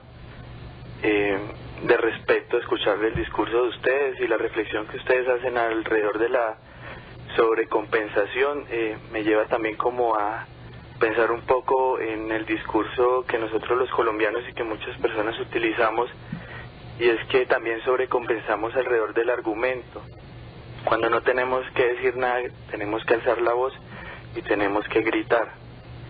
Es bien interesante como mirarlo también desde esta perspectiva, y también como que ustedes tocan un poco el asunto como el trastorno dismórfico, un poco como de ese cómo nos vemos y cómo nosotros a veces compensamos por medio de la cirugía, y cómo somos atravesados por elementos tan contemporáneos como el bisturí, y que de una u otra manera empiezan a cambiar la perspectiva de lo que es la imagen y la autoimagen. Muchas gracias, y creo que los voy a seguir viendo por mucho tiempo, ya que soy bien noctámbulo. Pues muy puesto en orden lo que nos ha dicho don Bruno. Efectivamente, usted conoce la ventana de Johari, ¿no? Es cómo me veo yo, cómo me veo yo, cómo me percibo, pero también hay otra posibilidad, hay una contraparte que es cómo me perciben los demás. Y cómo quiero aparecer yo, o cómo quiero que me perciban los demás, o cómo quiero ser yo. Todo eso pues forman paradojas, ¿no? Realmente. Lo que hablamos al principio es eso precisamente, ¿no? La apariencia personal. Se cree que pues es una cuestión sensorial nada más. Sin embargo, hay gente que es verdaderamente hermosa cuando uno la mira a los ojos y ve la paz, la serenidad, la tranquilidad, a pesar de muchas cosas, no tienen rasgos atractivos o que de pronto tienen malformaciones inclusive, ¿no? Recuerde el caso, Néstor, del hombre elefante, ¿no? Un hombre repulsivo, ¿no? A todas luces, tenía una nariz que parecía un elefante. Sin embargo, la ternura de ese hombre fue proverbial. Gaspar Hauser. Gaspar Hauser, debe ser alemán. Sí. Willkommen. Saludemos a Luis Alfonso Pocho. ¿Desde dónde nos llama Luis Alfonso? Aló, Luis Alfonso. Aló. Sí, buenos días. ¿Desde dónde nos llama? ¿Aló? Sí, lo estamos escuchando. ¿Desde dónde nos llama Luis Alfonso? Desde Ulloa, Valle del Cauca. Bienvenido Luis Alfonso. ¿Qué más, Néstor Armando? ¿Cómo va? Muy bien, afortunadamente. Néstor, respecto al tema de hoy, estaba recordando el famoso poema de Siddhartha.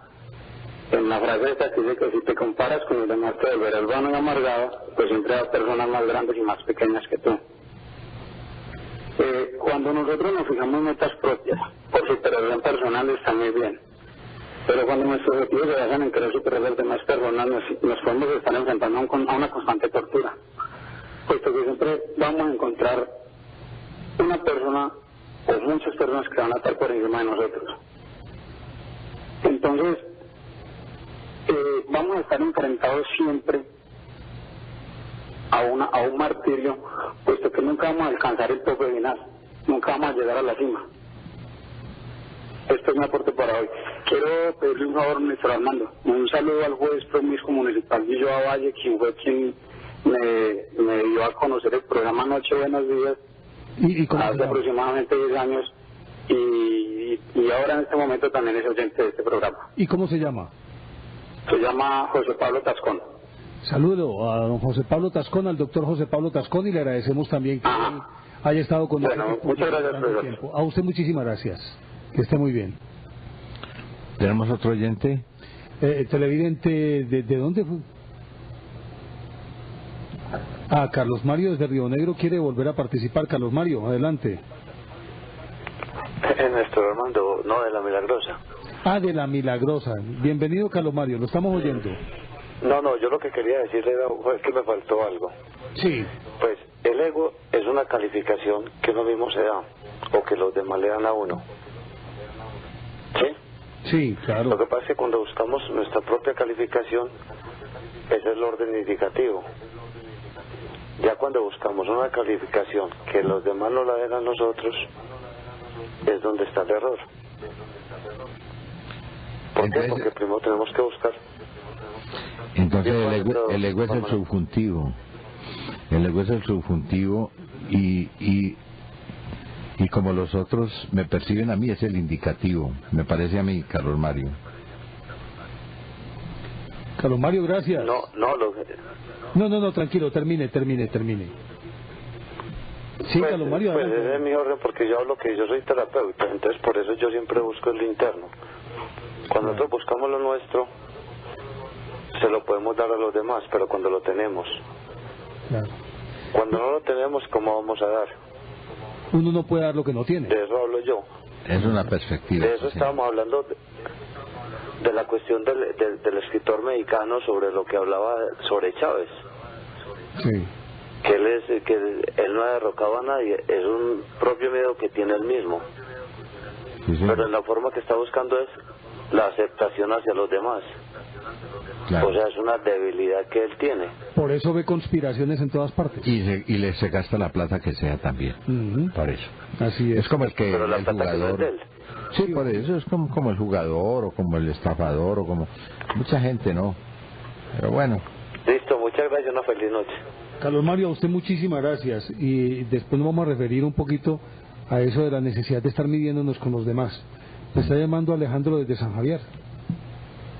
Alejandro. Aló, Alejandro. Sí, buenas noches. Buenas noches, buenos días, bienvenido. Sí, muchas gracias. Me quería referir a lo que ustedes hablaban de esto de la estatura de los hombres. Ajá. Sí. O sea, para mí todas estas cosas de grandeza, difiero con ustedes un poco en que eso no tiene que ver nada con la estatura, ¿cierto? Sí. Pues todo esto lleva a mitificaciones o mitos que se creen de que la estatura tienen que ver con la personalidad o el desarrollo de una persona. Pues me refiero a que hace mucho leí una frase que dice que todo lo que se puede medir es pequeño. Claro. Si una persona grande o una persona bajita,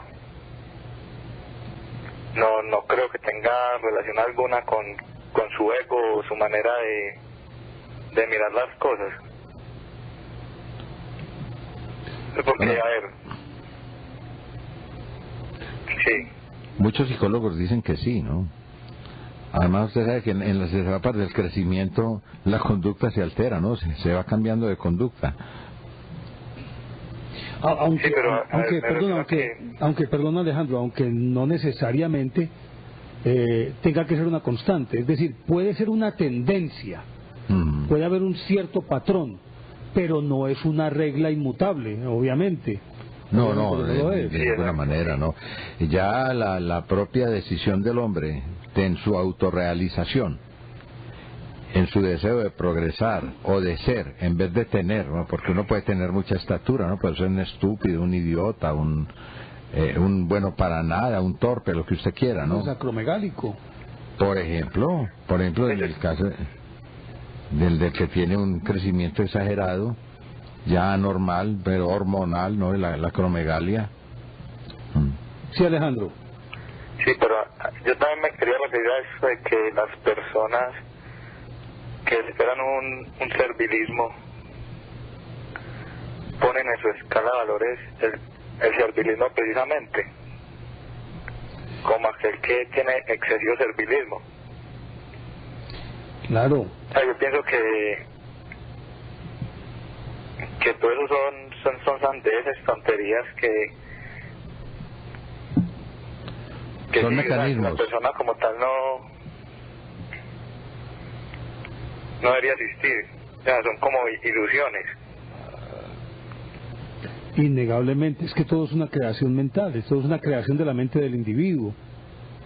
Y en eso pues yo creo que no hay ninguna discusión, es una creación de la mente del individuo. Y por eso se dan diversos comportamientos y que son variables también dependiendo del contexto y de las circunstancias específicas en un momento dado, ¿o no? Sí, exacto.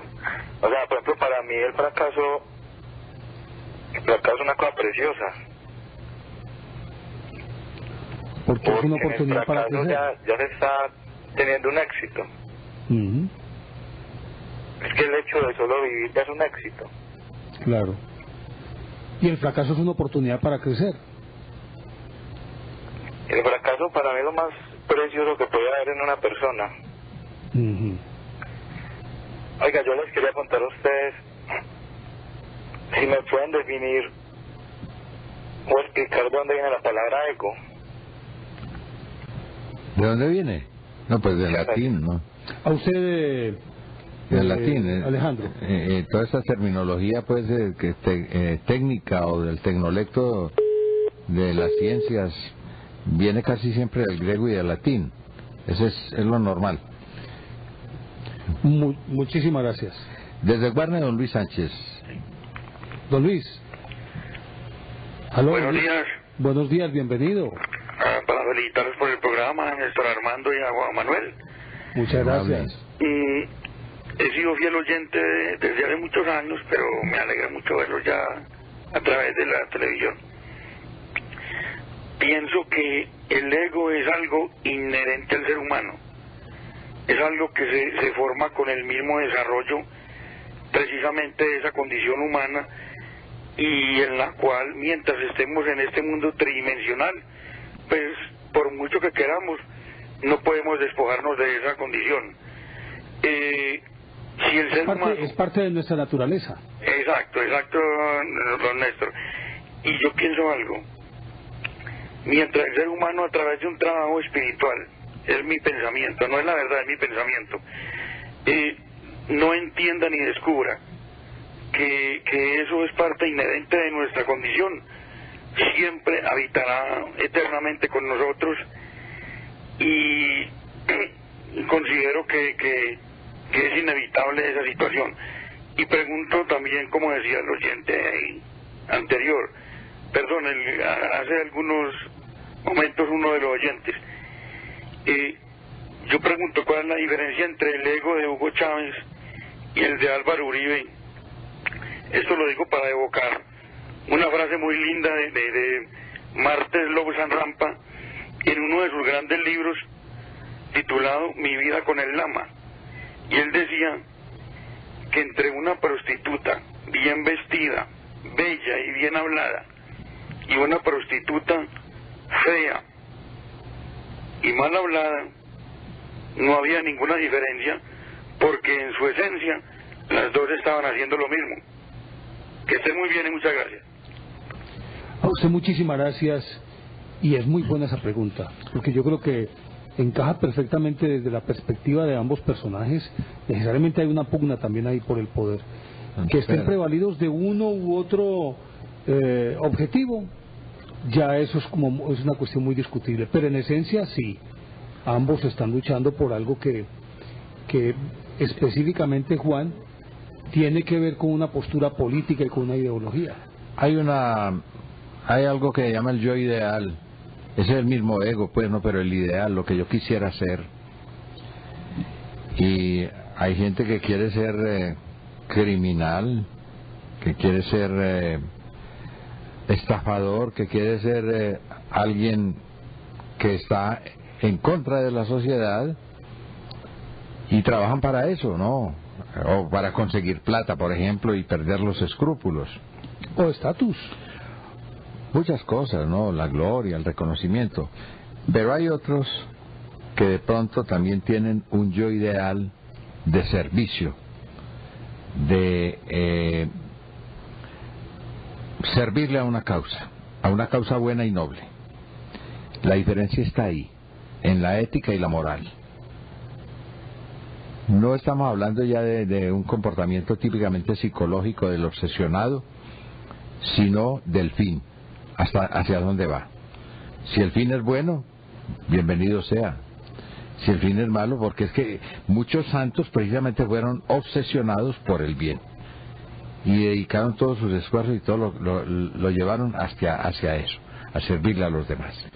Wilson Giraldo nos está llamando desde Pedregal. Buenos días, Wilson, bienvenido. Sí, muy buenos días, Néstor y don Juan. Bienvenido. Muchas gracias. Yo llamaba a participar con una frase que nos dejó el Señor Jesucristo, que era que bástale a cada día su propio mal. Y ¿no es su propio afán? No, es que incluso en ocasiones hay otra parte que también habla acerca de eso, pero cuando uno va al estudio de la palabra, es sorprendente uno ver que él mismo utiliza esa palabra mal, pero desde el punto de vista de que todos los días nos levantamos con el ego de querer tener como triunfos. O sea, levantarnos es para triunfar, y hay un pequeño problema, y es que todos los días van a haber problemas, y todos los días van a haber males. Y si uno se levanta solamente para el ego, para triunfar, tiene un problema, que es no querer aceptar también esos problemas que hay en el diario vivir, ¿cierto? Entonces ahí es donde es bueno uno también tener como esa mentalidad y estar preparado para las dificultades, de pronto para que cuando le llega a uno una mala noticia, o cuando no le va a uno bien en el día, y tener uno también como esa capacidad de decir, bueno, pero es que ¿quién ha pasado por la tierra sin problemas y con triunfo solamente? Sino también derrotas y con problemas, ¿cierto? Y fracasos momentáneos. Cierto que sí. Entonces llamaba también para decir eso, y lo que ustedes decían ahora era también muy verdadero, que una persona cuando es exageradamente egocéntrica es porque tiene una patología. Y hay un caso muy concreto que es el de Marilyn Monroe, y muy bueno que ustedes también hablaran acerca de ese extremismo pues en el ego de ella. El programa es muy bueno y me gustó haberlo visto, y que tengan un muy buen día. Pues a usted muchísimas gracias y bienvenido. Nos place tenerlo por aquí, Wilson, y esperamos que nos vuelva a llamar. Desde la estrella, holograma. Buenas noches. Hombre, como decía Néstor Armando, eso de acuerdo a las bases culturales, es decir, donde el hombre se va evolucionando en el sentido cultural. Por ejemplo, Oscar Wilde, un gran escritor como ustedes saben, y fue todo un dandy, y miraba la belleza, es decir, excepcional para mirar la naturaleza, y llegó a la conclusión a decir, hombre, yo nací para adornar mi mundo. Ahora, la cuestión, Erich Fromm analiza muy, y en la misma Biblia hablan del ser y tener, siendo pues cuestionado uno la existencia, la vida, el trajinar, lo que se quiera, las diferentes categorías intelectuales del ser humano. Erich Fromm y en la misma Biblia dicen que la esencia de un ser humano es el ser. El tener es vacío, es fofo, es una compensación de ciertas personalidades. No sé, pues, es un concepto que se ve en un gran libro de guía esotérico como es la Biblia, y Erich Fromm, que es un gran psicoanalista. Muchas gracias. A usted muchísimas gracias por llamarnos y por estar acompañándonos permanentemente. Yo creo que ya llegamos al final y podemos empezar a sacar conclusiones, Juan Manuel. Pues sí, lo que dice Don Holograma es muy cierto. Además, tiene una buena fuente que es Erich Fromm. Pero podemos tener una última llamada, claro que sí. Aló. Podemos recibir. Con un momentico. Sí. Ya lo anoté. Aló, nuestra última llamada. Buenos días, ¿quién habla? Muy buenos días, Néstor Armando. Sí, ¿quién habla? Juan Carlos. Juan Carlos, háblenos más fuerte, por favor, y breve, porque se nos acabó el tiempo. ¿Giancarlo o Juan Carlos? Juan Carlos. Bueno, Juan Carlos, bienvenido, lo escuchamos. No, hombre, yo no soy un gran lector, pero si encuentra uno cosas en la vida cotidiana. Ahora viendo este programa tan interesante, me pongo yo a ver de la presión que ejerce el medio en la mente de la persona. Por ejemplo, yo juego billar, y cuando juego por divertirme normalmente gano, y cuando apuesto pierdo. Entonces, claro, por ahí leí alguna vez en un libro que se llama Despierta, de Antonio Melo, que el arquero cuando lanza la flecha, por decir algo del entrenamiento, normalmente no va bien, pero cuando ya va por la medalla de oro es donde la cosa se complica. Entonces, yo no sé, son cosas como que que directa o indirectamente nos afectan en la mente. Sí. Yo, por ejemplo, tuve que pasar por muchas cosas, ya va a terminar, qué pena. Tuve que pasar por hace 15 años, en cuestión de 2 meses, se me murió mi papá, que éramos él y yo solos aquí en este barrio. A los 15 días de haberse muerto mi papá, me dejó mi esposa, llevábamos 9 años de casados. Y a los 8 días de haber sido mi esposa, fui a trabajar en una empresa donde llevaba 18 años y me tenían la carta de renuncia.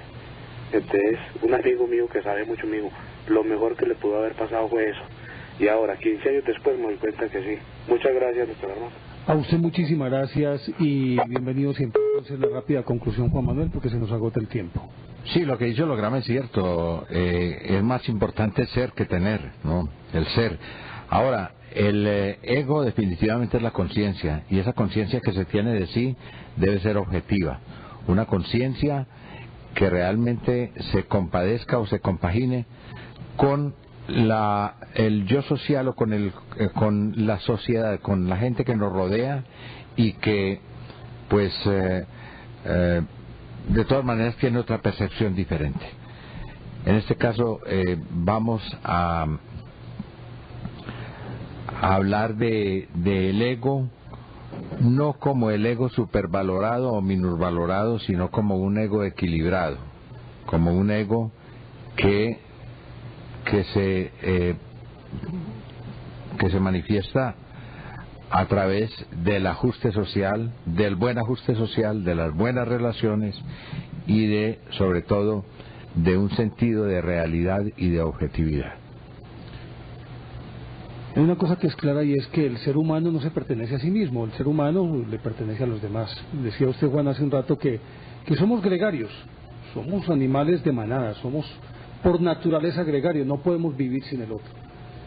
Obviamente que los otros son quienes se forman una opinión de nosotros, pero esa opinión naturalmente está dada desde nuestra propia proyección, desde lo que nosotros podemos proyectar. Y yo creo que para poder proyectar una buena imagen, lo primero que tiene que haber es una conciencia absoluta de quién se es, independientemente de lo físico. Se tiene que saber quién se es para saber qué es lo que puede dar. Llegamos al final. A ustedes muchísimas gracias, no se vayan, porque Teleantioquia, que es pasión por lo nuestro, tiene mucho más para ustedes. Así que muchísimas gracias, descansen, continúen con la programación de Teleantioquia, pasión por lo nuestro, y si Dios quiere, volveremos todos los búhos esta noche a encontrarnos aquí a las 12, a las 0 horas del próximo viernes. Gracias, buenos días.